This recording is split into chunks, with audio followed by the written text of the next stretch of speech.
Hello বন্ধুরা, আজকে দেখাবো চিংড়ি ভাপা। তার জন্য এখানে 300 গ্রাম চিংড়ি নিয়ে নিয়েছি। চিংড়ির খোসাগুলো, মাথাগুলো, লেজাগুলো সব ছাড়িয়ে ফেলে দিয়েছি।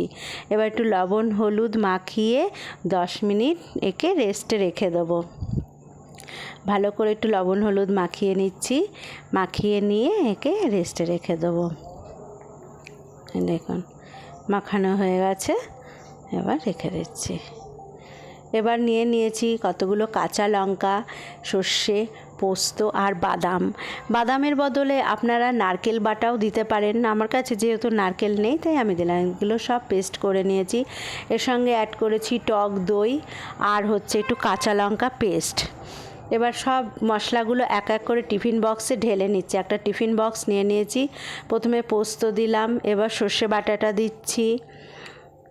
বাটাটা দিচ্ছি, তারপরে দিয়ে দিচ্ছি বাদাম বাটাটা, দিয়ে দিলাম বাদাম বাটা। এবার দেব টক দইটা দিয়ে দিলাম। সব দু চামচ করে নিয়েছি। এবার একটু লঙ্কা পেস্টও দিয়ে দিলাম। দিয়ে এবার একটু দেব হলুদ, লবণ দিলাম। এবার একটু হলুদ গুঁড়ো দিচ্ছি আর ওপর থেকে একটু লঙ্কার গুঁড়োও দেব, এতে কালারটা খুব ভালো আসে। একটু লঙ্কার গুঁড়ো দিয়ে দিলাম। দিয়ে সবগুলো একবারে ভালোভাবে মিক্সড করে নেব।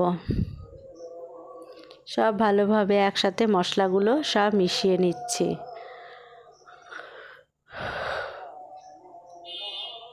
ভালো করে মিশিয়ে নিতে হবে যেন কোনো দানা না থাকে। দেখুন সব ভালোভাবে মেশানো হয়ে গেছে।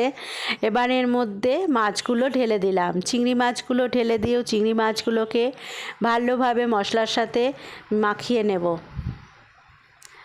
এপিট ওপিট করে ভালোভাবে মশলার সাথে মাখিয়ে নেব। দেখুন মশলার সাথে মোটামুটি ভালোভাবে মাখানো হয়ে গেছে। এবার ওপর থেকে কাঁচা তেল ছিটিয়ে দেব।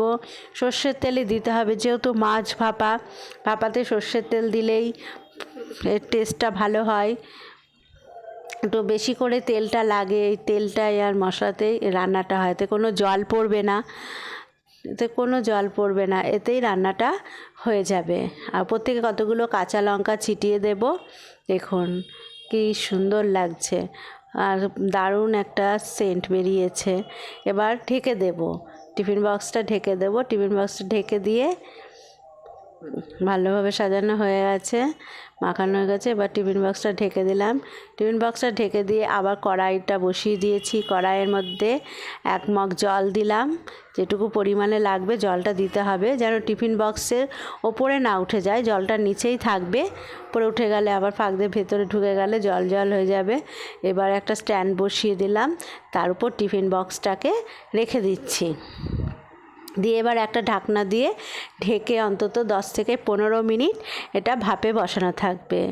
আঁচটাকেও একটু অল্প স্টিমে দিতে হবে। দেখুন আমার মাছ রান্না রেডি। এবার নামিয়ে দেখব খুলে কেমন হয়েছে। এই দেখুন আমার মাছ রান্না চিংড়ি মাছ ভাপা পুরোপুরি কমপ্লিট। দেখুন কত সুন্দর হয়েছে। এটা খেতে দুর্দান্ত স্বাদের হয়। আপনারা বাড়িতে এইভাবে বানিয়ে খেয়ে দেখবেন। আমার ভিডিওটা ভালো লাগলে একটা লাইক শেয়ার সাবস্ক্রাইব করবে। Thank you.